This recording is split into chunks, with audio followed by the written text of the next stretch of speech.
Shalom warga kerajaan Allah, puji Tuhan kembali lagi kita dalam ibadah tengah minggu atau Kingdom Devotion pada malam hari ini. Nah saudara, sebelum kita masuk dalam kebenaran firman Tuhan, mari kita bersama-sama bersatu di dalam doa. Bapa, kami mengucap syukur kalau pada malam hari ini kembali kami boleh datang di hadirat-Mu Tuhan Yesus. Kami sungguh bersyukur Tuhan, pada malam hari ini kami masih diberikan kesempatan untuk kami boleh belajar dan merenungkan kebenaran firman-Mu. Dimanapun kami berada pada malam hari ini ya Bapa, kami mau duduk diam berkonsentrasi untuk mendengarkan firman-Mu. Biarlah Roh Kudus yang memberikan hikmat pengertian bagi setiap kami Tuhan, agar kami boleh memahami dan mengerti apa yang Tuhan sampaikan bagi setiap kami. Berkati hamba-Mu Tuhan, pakai hamba-Mu adalah alat yang sangat sederhana Tuhan. Biarlah isi hati-Mu dapat tersampaikan bagi setiap kami anak-anak-Mu Tuhan melalui hamba-Mu. Terima kasih Tuhan Yesus, berfirmanlah ya Bapa, sebab kami anak-anak-Mu siap mendengarkan. Di dalam nama Tuhan kami Yesus Kristus, haleluya, amin. Oke, Bapak Ibu Saudara terkasih di dalam Tuhan, pada malam hari ini dengan tema yang sama seperti hari Minggu lalu, yaitu Family of Worship. Tetapi lebih spesifik lagi saya memberikan tema pada malam hari ini, yaitu meneladankan rasa takut akan Tuhan melalui barak. Jadi kalau Bapak Ibu Saudara sudah mendengar di hari Minggu yang kemarin, ini masuk ke dalam poin pertama atau poin 1 di khotbah hari Minggu kemarin. Nah, saudara terkasih, kenapa ini saya ulang kembali untuk kita semua, agar kita semua dapat belajar tentang arti dari kata barak ya saudara. Nah, meneladankan rasa takut akan Tuhan.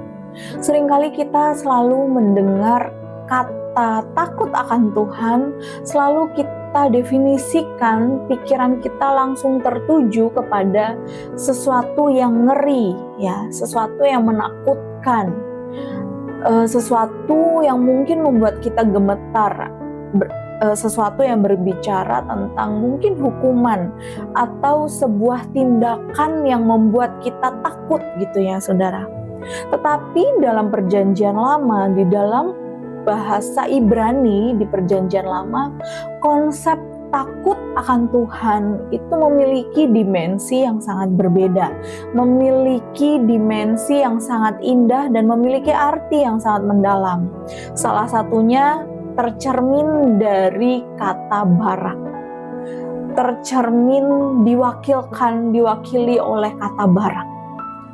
Seperti yang Bapak Ibu Saudara sudah ketahui di hari Minggu lalu, barak memiliki arti berlutut dan memberkati.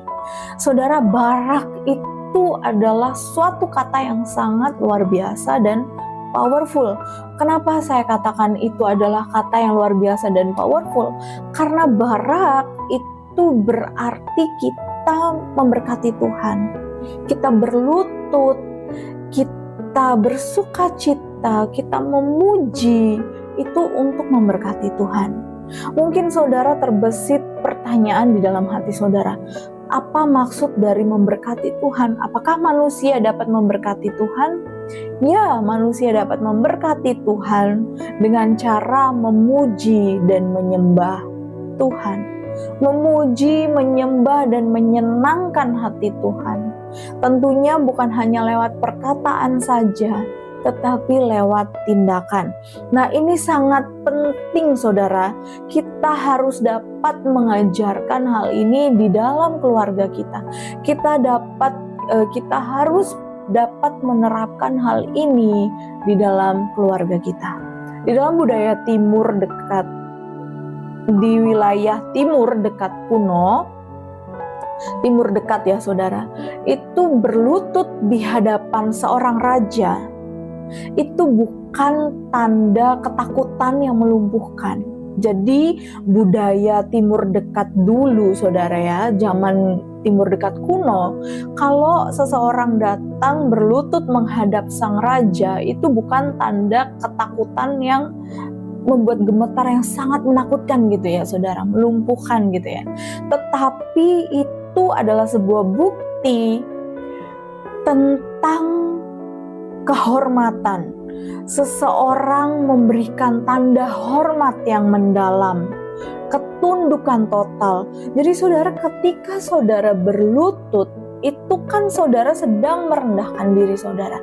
Itu saudara sedang tunduk, berarti saudara sedang tunduk total dan mengakui akan otoritas, mengakui seorang pribadi yang memiliki otoritas tertinggi, sehingga kita menundukkan diri kita secara total, sehingga kita memberikan penghormatan yang sangat mendalam.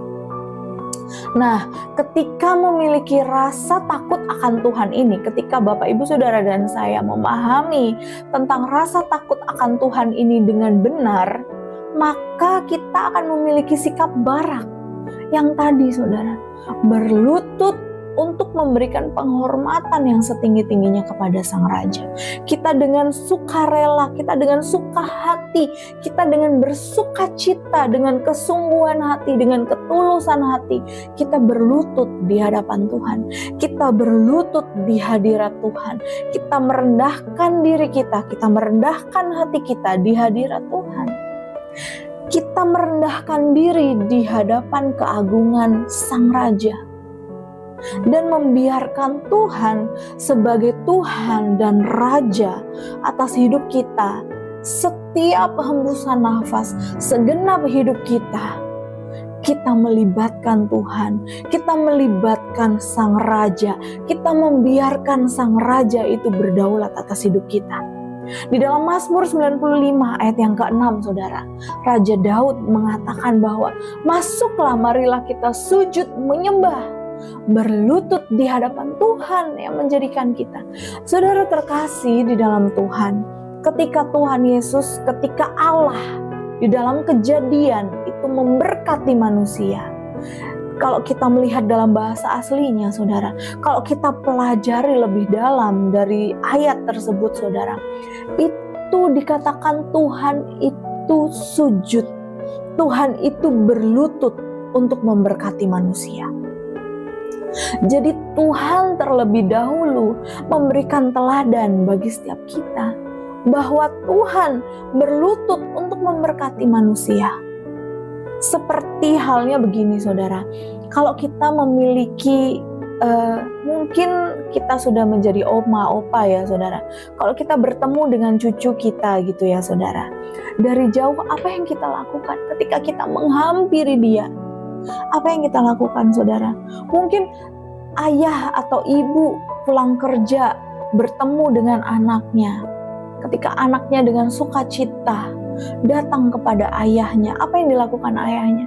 Ayahnya akan berlutut dan memeluk dia saudara. Nah itulah gambaran dari Allah memberkati manusia itu seperti itu saudara.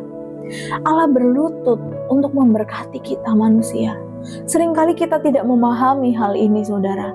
Ketika saya belajar hal itu, saya merasa wow, luar biasa teladan yang Tuhan berikan bagi saudara dan saya.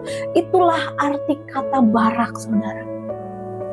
Jadi dalam teks aslinya kata berlutut di ayat ini, Mazmur 95 ayat 6, itu menggunakan kata kerja barak, menggunakan kata nibraka.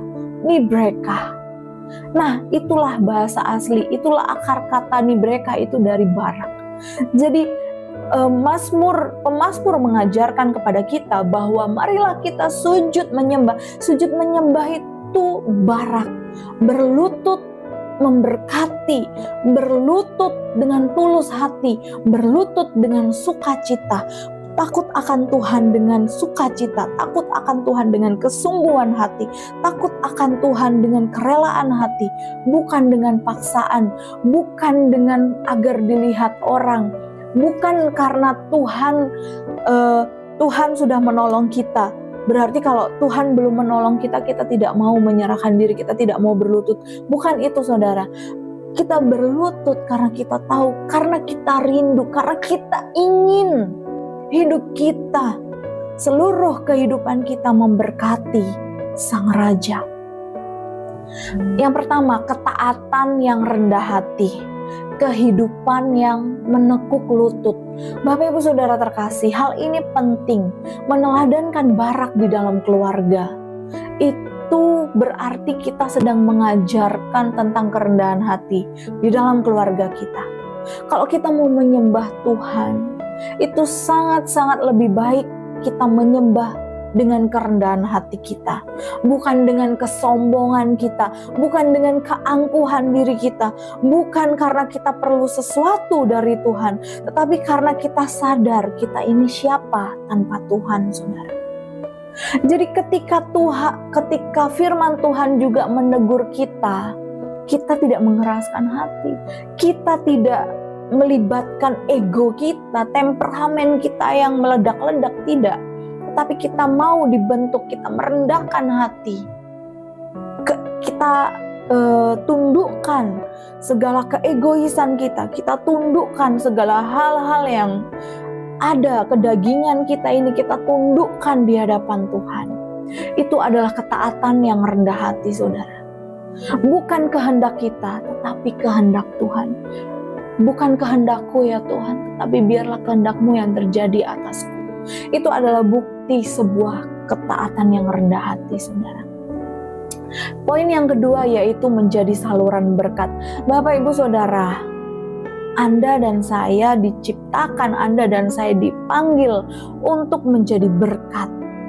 Bukan supaya hidup kita menerima dari orang, tidak, tetapi hidup kita adalah saluran berkat. Hidup kita adalah perpanjangan tangan Tuhan untuk orang lain. Hidup kita adalah cerminan kasih Bapa untuk orang lain. Memberkati itu ada banyak hal, tidak hanya berupa materi, keuangan, tidak, saudara. Waktu, tenaga, kasih itu adalah bentuk dari berkat-berkat yang seharusnya kita salurkan untuk orang lain, saudara. Karena kata Barak itu juga berarti memberkati. Ingat ya saudara, memberkati.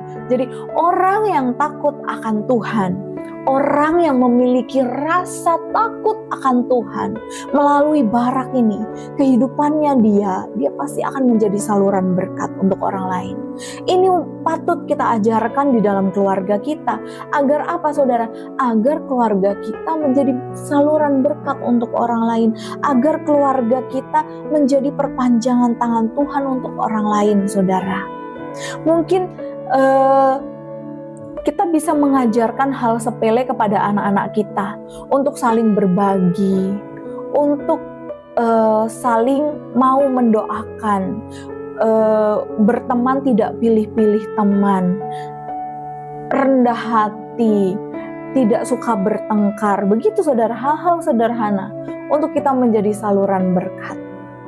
Kita merefleksikan karakter Tuhan kita yang murah hati, Tuhan kita yang lemah lembut, Tuhan kita yang super duper mengasihi semua orang, saudara. Kita tidak bisa berkata kita menghormati Tuhan, kita menghormati Allah, kalau kita tidak bisa mengasihi sesama kita. Kalau kita tidak bisa mengasihi orang lain, kita tidak bisa mengasihi Tuhan, kita tidak bisa mengasihi Allah yang tidak kelihatan secara kasat mata manusia. Kita tidak bisa berkata bahwa kita mengasihi Tuhan yang tidak kelihatan dengan mata manusia, sedangkan kita tidak mengasihi orang lain, saudara.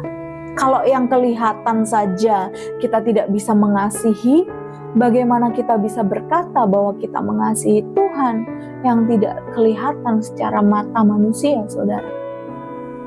Hal ini perlu menjadi refleksi bagi kita semua, saudara.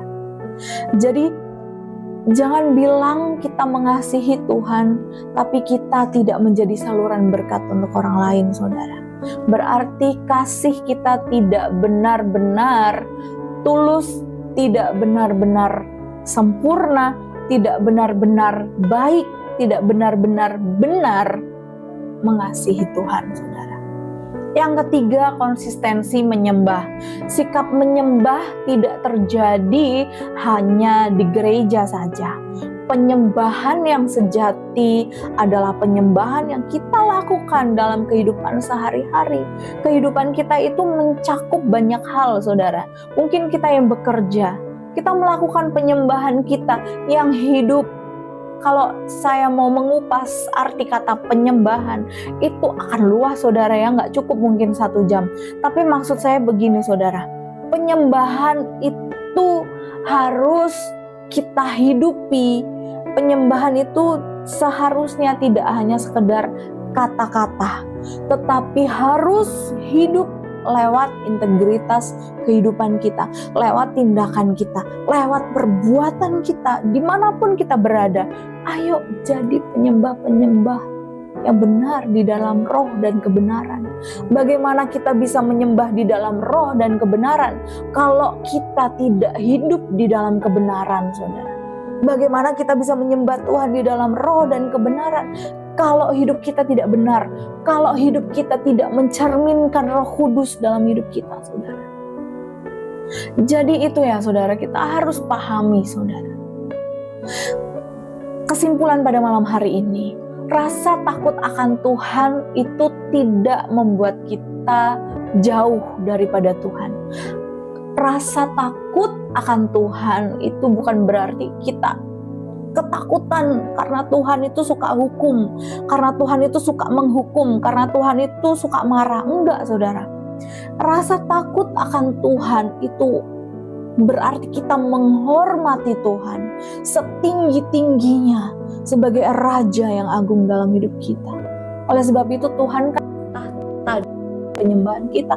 Tuhan bertahta atas hidup kita kalau kita benar-benar memiliki hati yang sungguh-sungguh takut.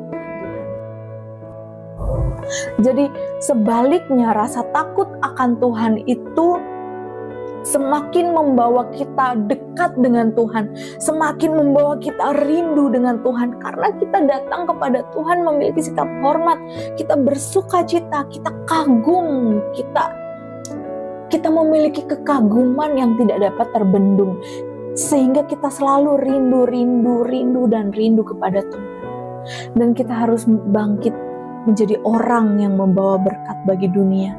Sekali lagi, saudara, barak itu memiliki arti berlutut dengan sukacita, berlutut dengan hormat, berlutut dengan kerendahan hati kita di hadapan orang, di hadapan pribadi, seseorang yang memiliki otoritas tertinggi di hadapan kita, yang sedang kita temui, saudara. Mari kita teladankan hidup tunduk dan takut akan Tuhan, sungguh-sungguh kepada Tuhan. Kita menyembah dengan penyembahan yang hidup. Kita ajarkan itu, kita teladankan itu untuk keluarga kita, saudara. Untuk siapa saja yang Tuhan percayakan di dalam hidup kita. Amin, Bapak Ibu Saudara. Mari kita bersatu di dalam doa. Tuhan, kami bersyukur untuk malam hari ini. Sekali lagi kami boleh belajar tentang barak, ya Tuhan. Mungkin kami sebagai manusia terbatas untuk memahami dan mengerti arti dari barak ini, Tuhan. Tetapi kami percaya, ya Bapa, Roh Kudus memberikan pengalaman-pengalaman yang indah bersama dengan kami, ya Tuhan. Di dalam hidup kami percaya, Tuhan, kami memiliki kerinduan, kami memiliki rasa takut akan Engkau dengan barak, ya Tuhan. Kami mau berlutut dengan sepenuh hati kami mau berlutut dengan ketulusan hati kami di hadapan Engkau, Raja di atas segala raja dalam hidup kami. Mari Tuhan ajari kami lebih dan lebih lagi agar kami boleh menjadi teladan yang baik untuk orang-orang di sekitar kami, untuk keluarga kami, untuk di dalam pekerjaan kami, Tuhan, di dalam pelayanan kami, di dalam seluruh aspek kehidupan kami, ya Bapa. Kami memiliki kerinduan, ya Tuhan. Dan kami percaya, Tuhan Yesus, kerinduan Tuhan juga sama, agar kami dapat menjadi pemimpin dan menjadi teladan yang baik untuk orang-orang yang belum mengenal dan percaya dengan Engkau Tuhan. Terima kasih Tuhan Yesus, berkati jemaat-Mu Tuhan, dimanapun mereka berada pada malam hari ini. Mungkin mereka sedang sakit, sedang ada kelemahan tubuh. Tuhan Yesus, Kau beri kekuatan, Kau sembuhkan, Kau pulihkan kesehatannya Tuhan, di dalam nama Tuhan Yesus. Dan mungkin ada yang sedang ada dalam pergumulan Tuhan, apapun yang menjadi pergumulan, masalah, persoalan mereka, Tuhan, Kau adalah satu-satunya andalan, Kau adalah satu-satunya pengharapan, Kau adalah satu-satunya Allah yang selalu memberikan jalan keluar bagi kami, dan Kau selalu menyertai kami, Kau memimpin kami Tuhan, Engkau tidak pernah meninggalkan kami. Terima kasih Tuhan Yesus untuk kesetiaan, untuk kasih, untuk anugerah, untuk kebaikan, untuk semua hal yang Tuhan sudah kerjakan, Tuhan sudah lakukan dalam hidup kami. Biarlah hidup kami terus setiap hari menyenangkan hati-Mu ya Bapa. Terima kasih Tuhan Yesus, hanya di dalam nama Tuhan Yesus Kristus. Haleluya. Amin.